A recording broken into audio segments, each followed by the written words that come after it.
Welcome to All Things Marketing Podcast, the podcast that talks all things marketing for both franchise and multi-location marketing leaders. ATM is brought to you by PureDriven. We'll show you how to turn your brand into a money-making machine. Here's your host, Steve Rockwood.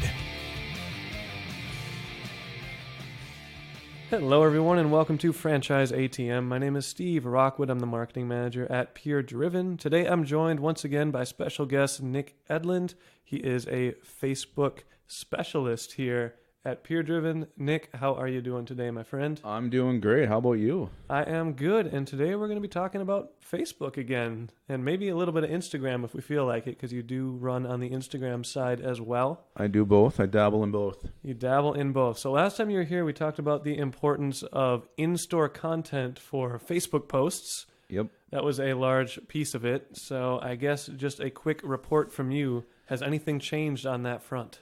Well, I'd like to see more of it. I work with a lot of different stores, and maybe 20%, I would say, are doing a good job of it, a consistent job of it. And it really shouldn't take that much time. You maybe take a shot of an employee with some merchandise, post that. 2-3 a week is probably enough. Right now a lot of stores are in their clearance cycles, and we're putting out the stock images of the 50% clearance, the clearance blowouts, whatever.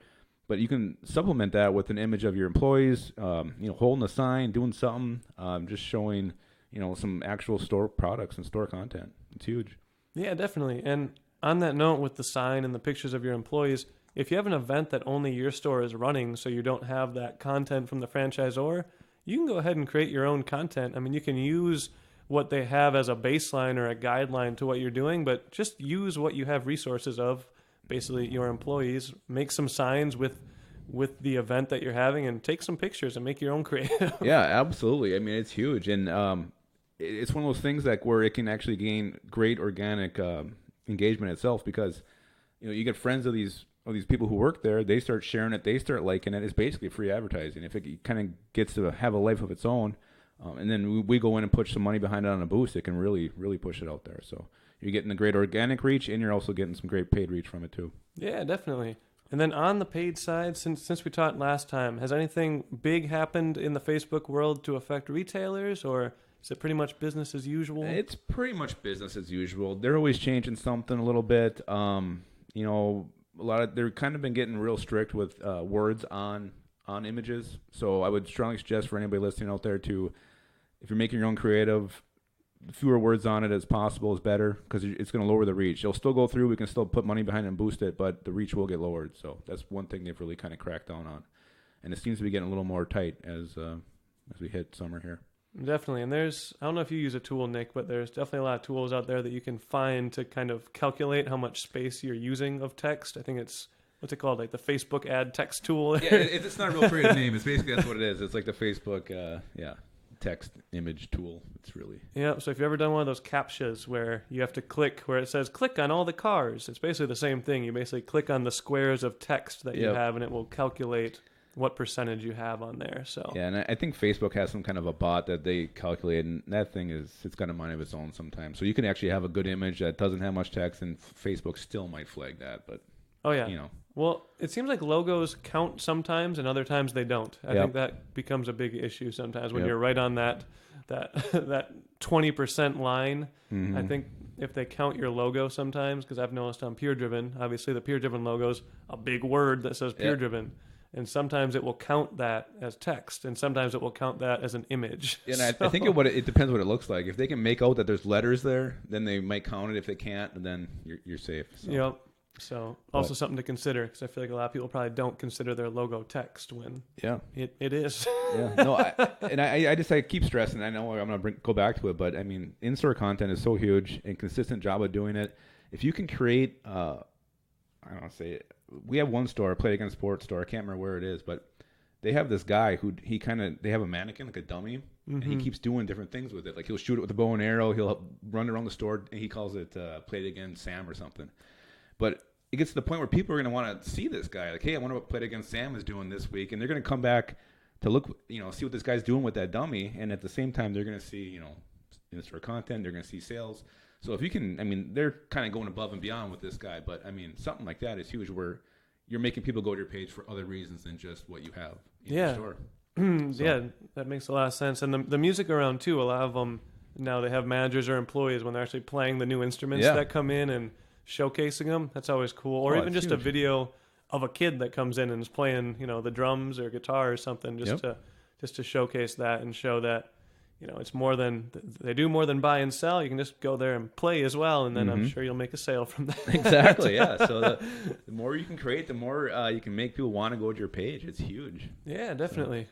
So as far as Instagram goes with Facebook, I know they're very closely connected, but can you kind of explain how the ads are connected to each other, Nick? Yeah, because we can actually, it's just kind of a placement option where you can put the same exact ad on Facebook as you do on Instagram. One thing, Instagram does have some different size restrictions. So if you're making a video, I guess some stores that want to hold the camera vertically, that won't work on Instagram. You got to swap it and go horizontal with it. Otherwise, you can't place that ad on Instagram. That's kind of the big thing.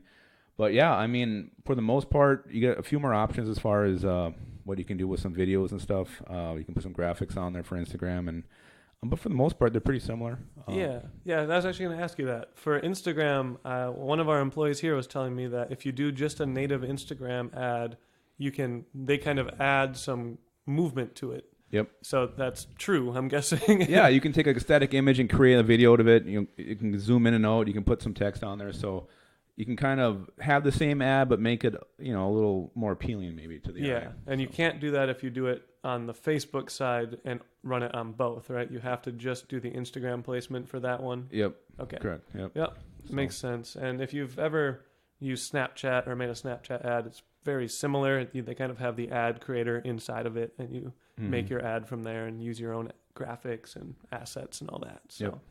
So. And that's the one thing too. We're doing ads. A lot of times we're doing boosted posts for Facebook, so that post is going to be on the timeline. When we're doing Instagram, it's strictly ads, so that's not going to appear on the page. It's going to show up, when people go or in the area or on Instagram, so it's going to pop up on their feed. So yeah, definitely. And Instagram had that problem where people logging in from different places would basically lock the account. Yep. There are a few approved Instagram third-party programs like Hootsuite that actually allow you to post directly on there without logging in. I don't remember if Hootsuite can do it without logging in or not, but on the phone. But there's a few out there now that they're giving authorization to do it, but it's been slow going, and they've actually done it in the past and then shut it down. So who knows? Yeah, I know we tested with a while ago and we weren't having much success. So yeah, so that's one thing to consider. And I mean, at the very least, if you get that in-store content, just hand the phone to one of your employees and have them post it on Instagram for you. Yeah, I mean, they're going to want to do that. For them, it's fun. You're not just sitting there doing the same old thing, whatever your job is. If you're stocking shelves, marking clothes, they would love to do that, I'm sure. Hey, look, go make a video. Do something fun. Yep. I mean, why not? Definitely, especially on a rainy day when there's not much happening in the store, or you just finished a huge event and you are just wrapping up and don't have much to do. Yeah. Perfect time to do that. Yeah, and it doesn't have to be that involved. It can just be someone standing by a rack of clothes. I mean, it can be that simple. You can take it to whatever level you want to, but there should be some consistent, store content on the page at all times. Yeah, definitely. Well, I think that was almost all I had for you today as far as questions go, Nick. Do you got any last words for us before we log off? No, I don't. I wish I had something great to say, but I really don't. All right, well, I got one for you. All right. If you ever, this less on the business side, but for personal reasons, if you use Facebook on the marketplace, you can actually boost your marketplace listings now. And they're advertising that super hard. If you list anything on Marketplace, you'll get a notification every time you go to Marketplace. Nice. For the past week, I've been getting one. Did you know that you can boost your Marketplace ad? Get it in front of buyers now. So that's my Facebook voice. That was good. I like your Facebook voice. So that is one option now, is you can boost your Marketplace ads. So I guess they're competing with the Google Shopping in a way, even though they're both on their own platforms, but that's their own version. That makes Google sense, Shopping. yeah. So that's my last note. Well, thank you for that.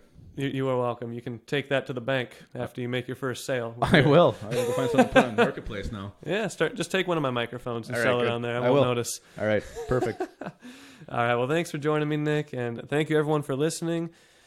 I will catch you here next time on Franchise ATM. You just listened to All Things Marketing Podcast. Make sure to subscribe to the podcast to catch every new episode every day. Want to be a guest on the show? Sign up at puredriven.com/guest. See you tomorrow here at the ATM.